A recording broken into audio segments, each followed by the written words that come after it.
Hi, I'm Ada Bobineau, the founder and director of the San Antonio Black International Film Festival, and we'd like to invite you to join us October 1st through 4th at sabif.tv. We have awards for trailblazer filmmaker Charles Burnett. We have timely panel discussions and films from around the world. Please join us, please spread the word, and support, as always, Black film, because what? It matters. Thank you. Good evening, and welcome to the Carver Community Cultural Center. My name is Cassandra Parker Nowicki, Executive Director here at the Carver.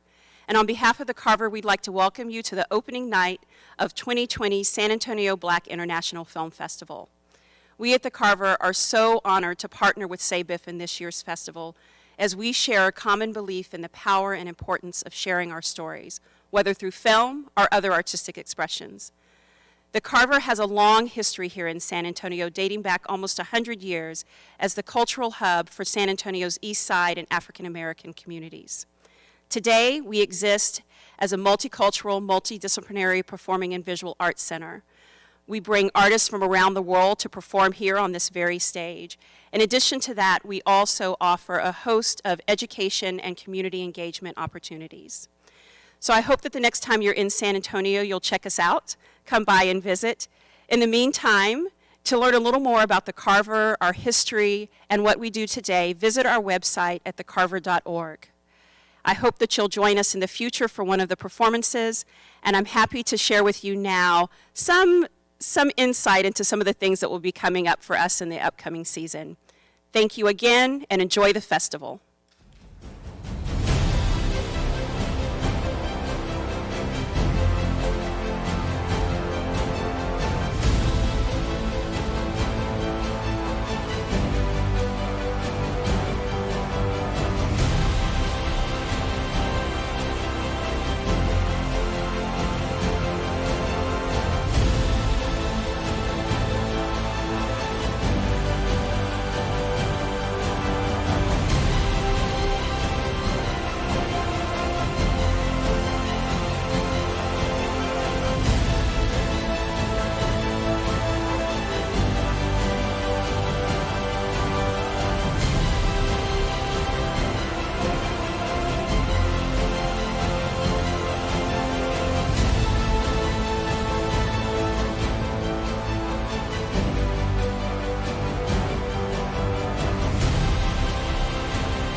Welcome, everyone. We are here with SABIF 2020, the San Antonio Black International Film Festival. Tonight's award ceremony is the opening event for the film festival, and we'd like to welcome everyone.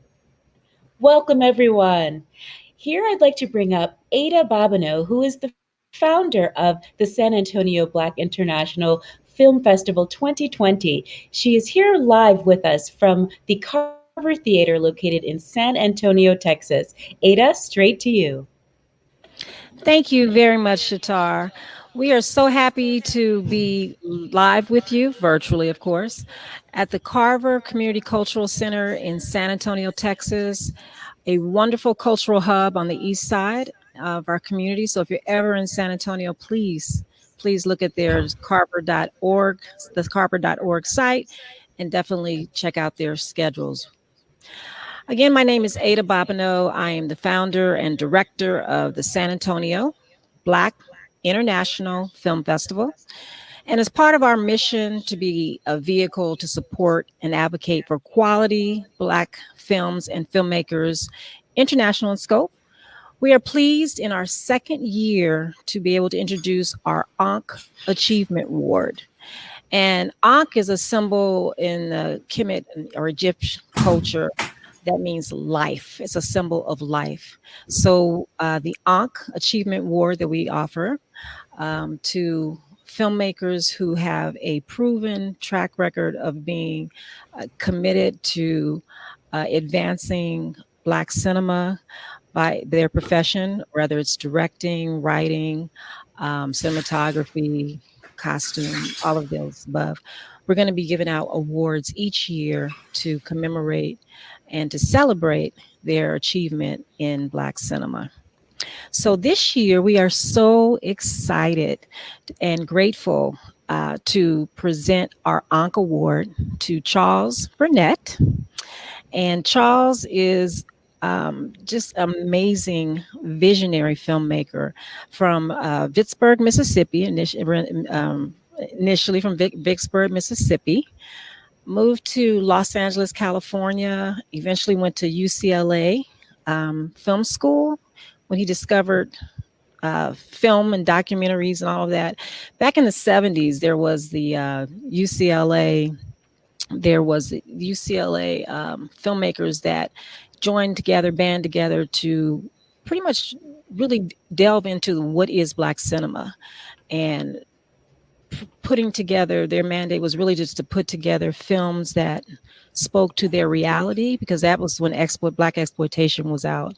So people like Charles Burnett, Billy Woodbury, Haile Garima, Julie Dash, pretty much started doing films that were, I would say, anti the establishment. So that were opposite of what Hollywood was presenting to us. And so Charles was among that group of filmmakers. And through the years, I think there's been more of I think it's a luxury. He's been able to make films both inside the industry, in Hollywood films, television, as well as independent films and documentaries. So he's had a pretty well-rounded scope of what he produces. He is a phenomenal writer. I think very much committed to writing films that speak to the voiceless, that speak to the marginalized communities, to their reality. He has some amazing creations that he's done over the past 50 years, Charles, 50, 60 years. You may have heard of a lot of the Hollywood films, To Sleep with Anger, The Glass Shield, Oprah Winfrey Presents My Brother's Wedding. He's worked with Disney under Selma, Nightjohn, and then on the independent circuit, films like his thesis film from UCLA, actually, that over the years has become a classic with the Library of Congress and among many in the film community. So To Sleep with Anger is that film that was revitalized and represented and restored, that came out years ago. So that is a classic. My Brother's Wedding, and in a film that we're going to actually honor a little bit later after the awards with the cast of this film. This is one of my favorite films that speaks to Southern culture and just people that deal with the traditions from the old versus the new. To Sleep with Anger, starring Danny Glover, Shirley Ralph, Richard Brooks, Carl Lumbly, Mary Alice, Paul Butler. We're going to actually have a reunion for those that are with us, and a little bit later in the program. But for now, it is my honor and privilege to present our first Ankh Achievement Award to the legendary Charles Burnett. Charles.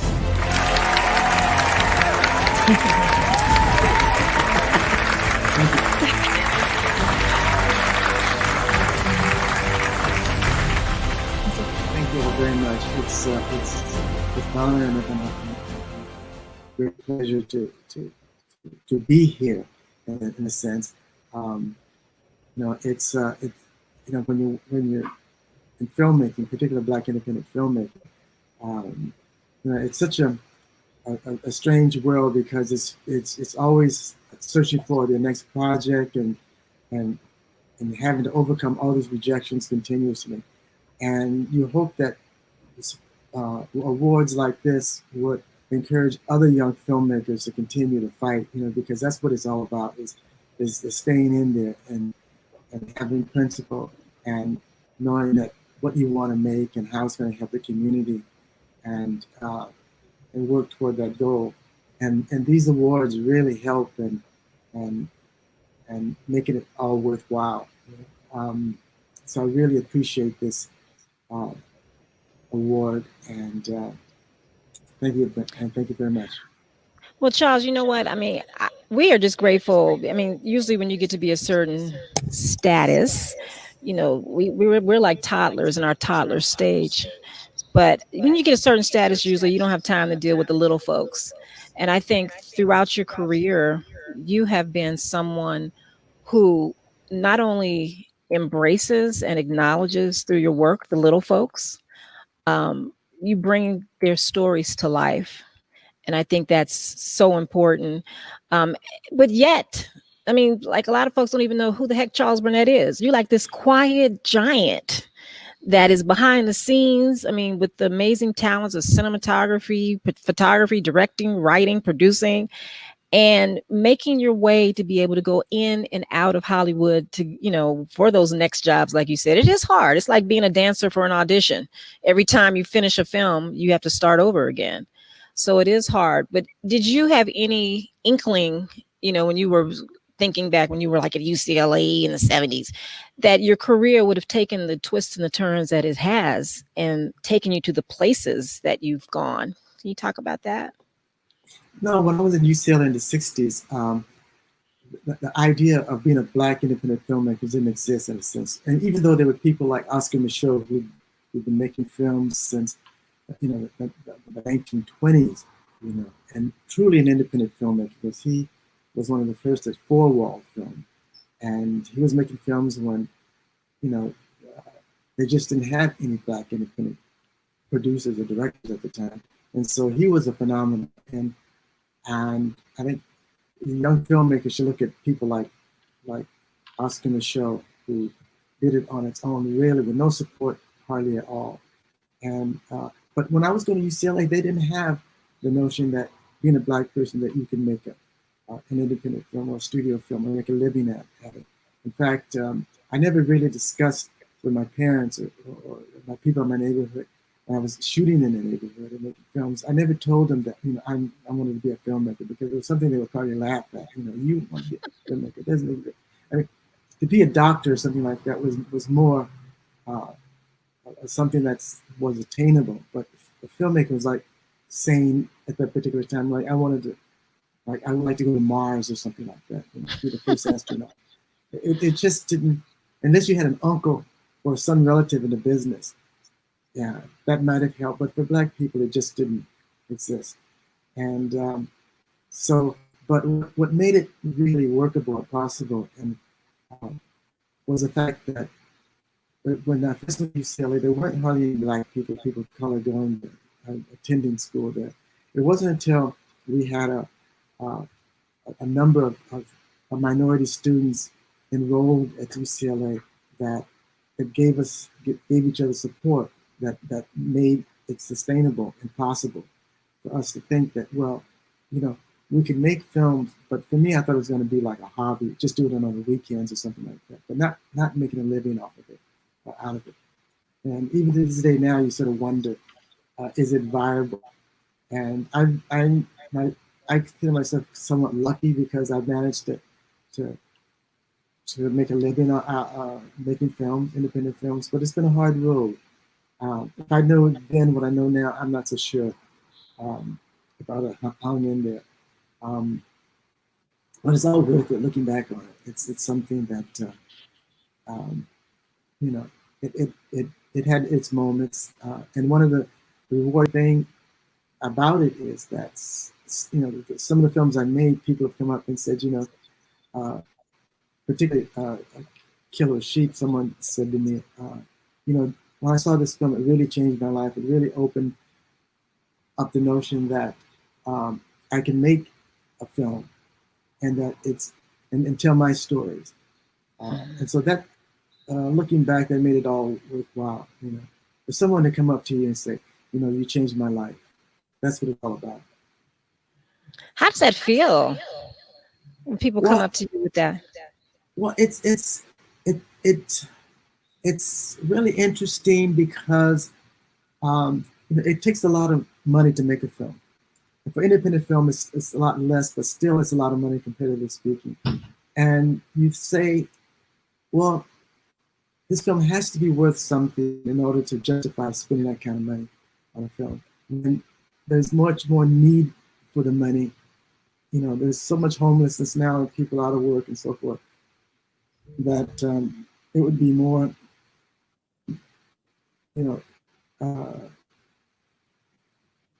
it'd be more beneficial to the people if you just loan them money, in a sense, rather than spending money on a project or something you don't know how it's going to affect people or what value it's going to have.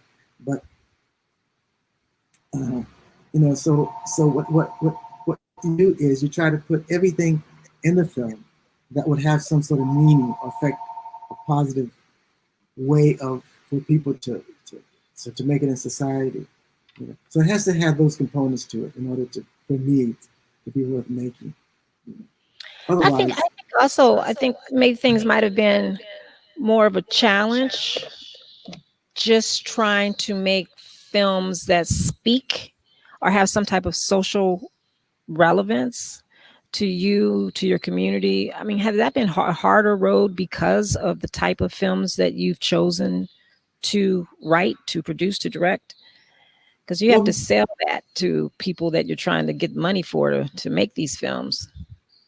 yeah, it is, but like when we were starting films, they didn't have this the sort of distribution that they have now. They didn't have these festivals.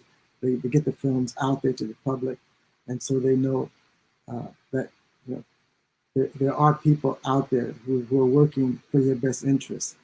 Um, we made films. As a hobby, I feel that you know the kind of distribution I would have would be taking films on the weekend out in the community and having these little small screenings and settings where you talk directly to the people that the films are made for, and and and and and that was the order of the day. That you didn't thought about making money because that part of it didn't really exist then and such.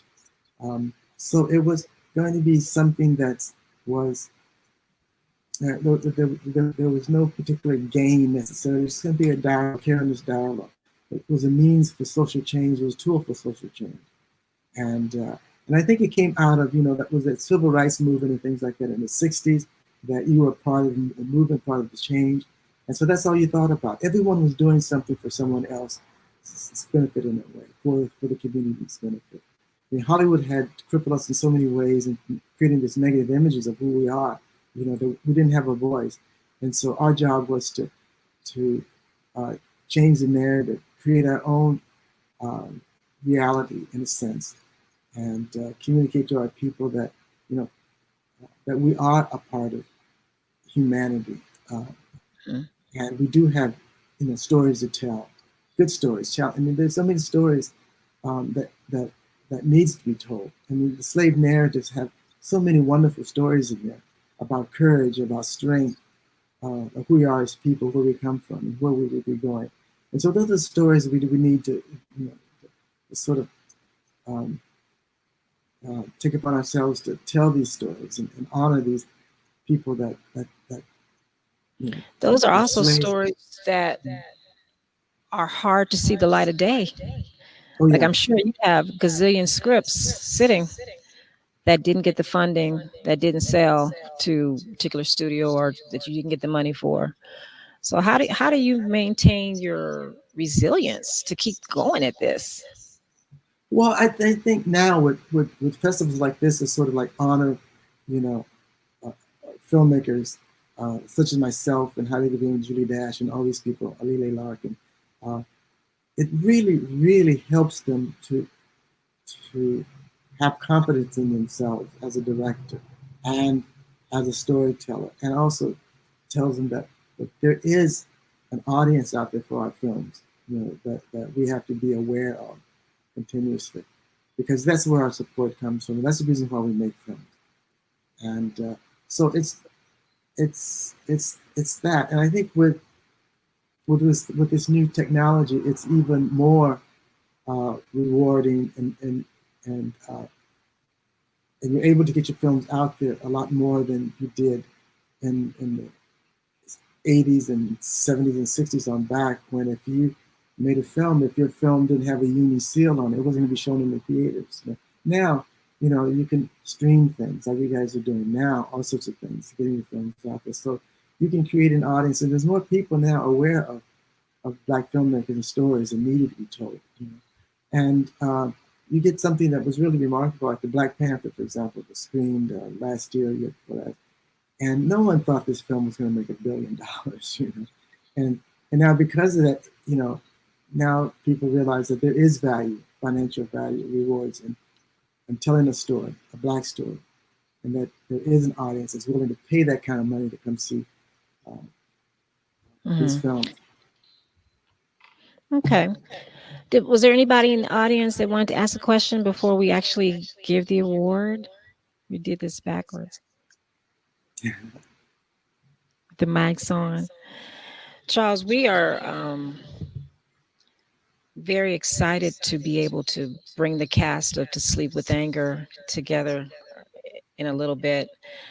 But that movie, I know you had started writing it for, I think, PBS or something, and they didn't take it or whatever. Yeah. Where did the birth of that movie come from your brain into the universe? Because it's such a wonderful movie. I want you to just talk about that, and then we'll, move into that a little bit later. Well, it almost didn't happen in two ways. One, I wanted to do this film about this young lady that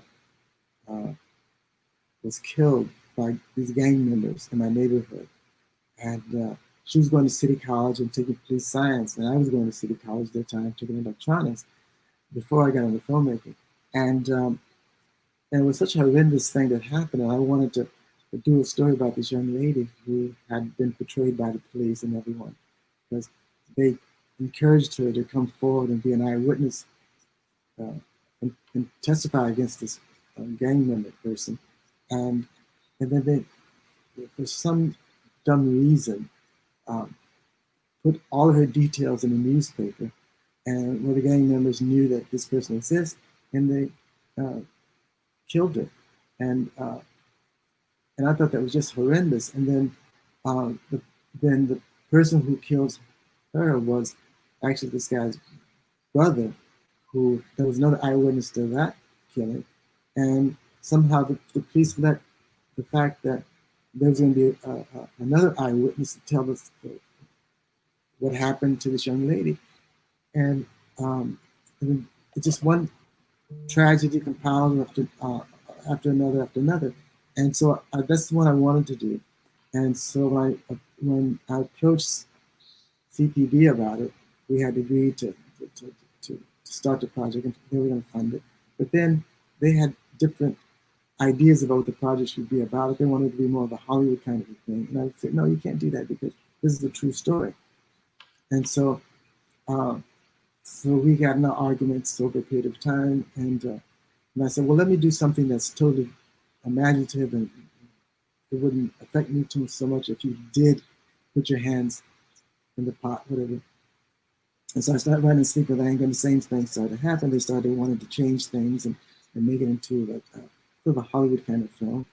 And we got in these arguments about it. And so I took that away. I said, no, we can't do that, because the thing that was making it unique, the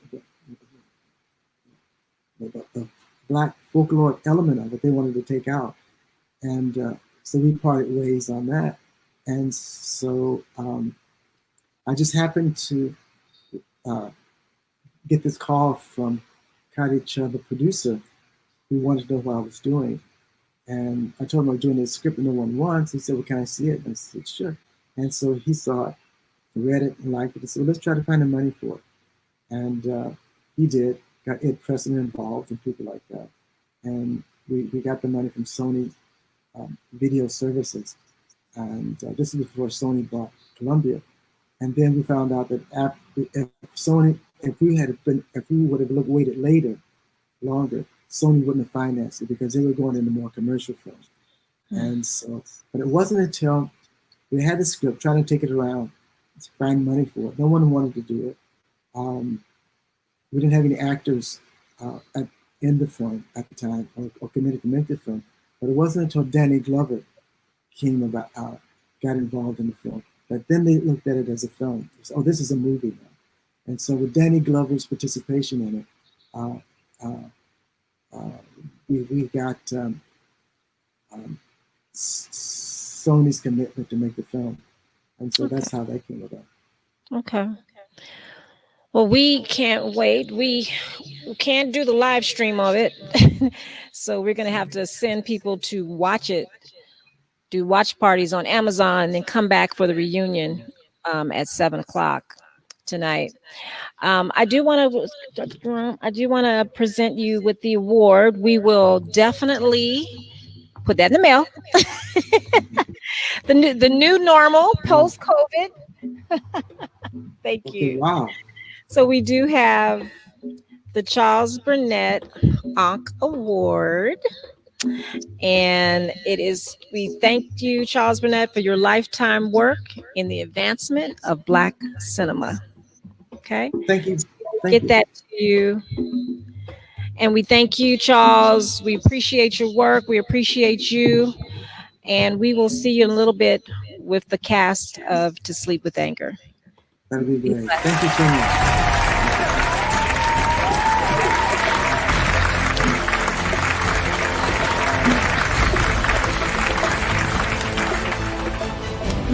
Yeah.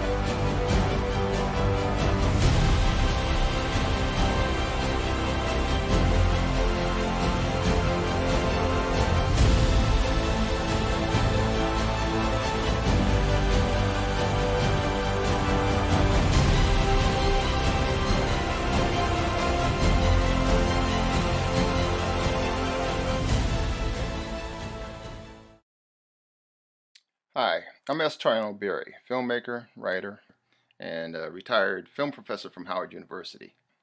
And I first met Charles back in 1988 in Washington, D.C. on the set of Joyce Shannon's film From Rags to Reality. He just joined the crew as DP. And having recently graduated from UCLA's film school, his reputation was very well known to me. In 1998, I co-wrote the film resource book, The 50 Most Influential Black Films, and Charles Burnett's To Sleep with Anger was on that list because it is a cultural and artistic gem. The way he transported such deep-rooted folklore and traditions from the rural South into the urbanized inner city of Los Angeles was groundbreaking cinema. Now, being raised in Iowa, I had no idea what the hell a Toby was. And I also couldn't figure out how having a dead man laying in your kitchen floor for over a week would not be a problem. But I guess that's culture. I once read somewhere where they said that Charles was a visionary, and I believe that. I mean, he has an Academy Award, a Genius Grant, 2 films in the Library of Congress Film Registry, and too many other films and awards and honors to count. So, congratulations on this latest recognition, Charles. I know there will be plenty more to come. Be blessed. Ada Babino, congratulations for securing Charles Burnett for your festival.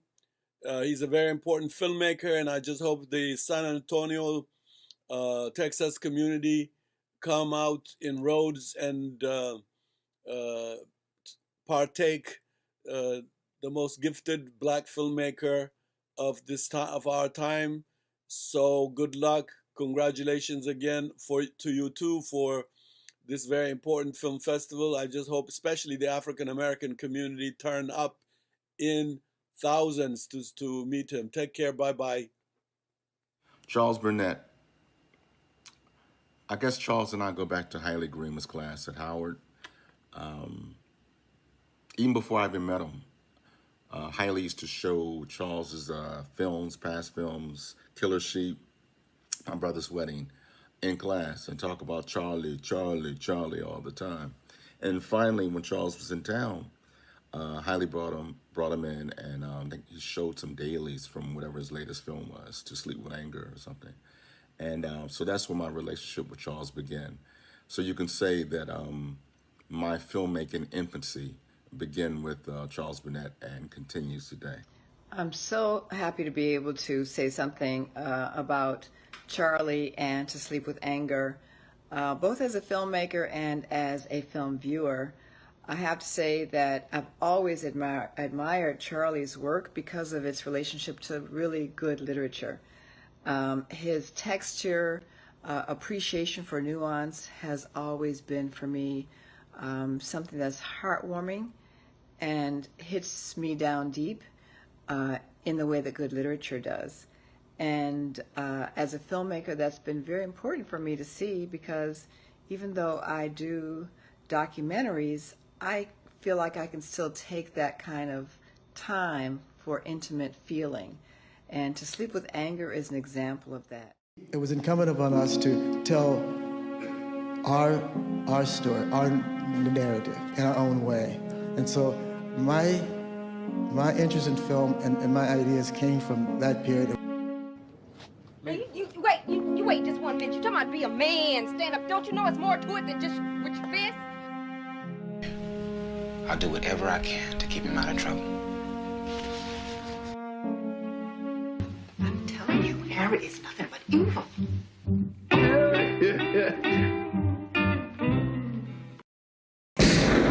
Like the song says, my skin is my sin. I'll stay here till that girl knows everything I have to teach. Let us look hatred in the face, with love in our hearts. I just want to sit and think. Maybe I can figure out in my brain what's wrong. And said that the serpent was loosened, and that Christ had laid down the yoke he had borne for the sins of men, and that I should take it on. I am thinking of Namibians and their right to exist.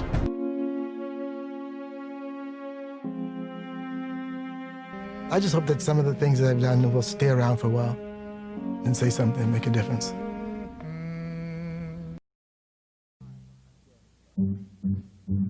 Hi, I'm Danny Glover. I've recently had the opportunity to be in a very special motion picture called To Sleep with Anger. It's the first major film written and directed by noted filmmaker Charles Burnett. To Sleep with Anger. It's a film about old friends. We haven't seen you in what? It must be 30 years or more. I'm telling you, Harry is nothing but evil. Boy, that's bad luck to touch a fellow with a broom. This boy must be turning over. Take me to the water. Take me to the water. Are you a friend, Harry? Take me to the water.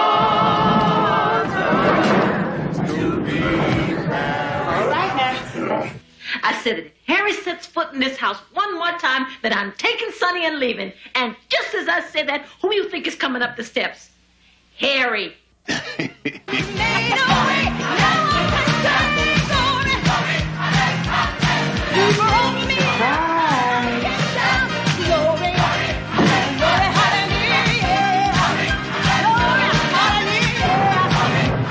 That real corn liquor? It ain't your dog.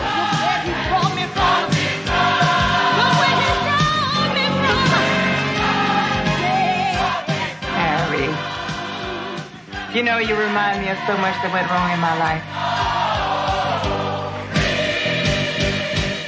To Sleep with Anger.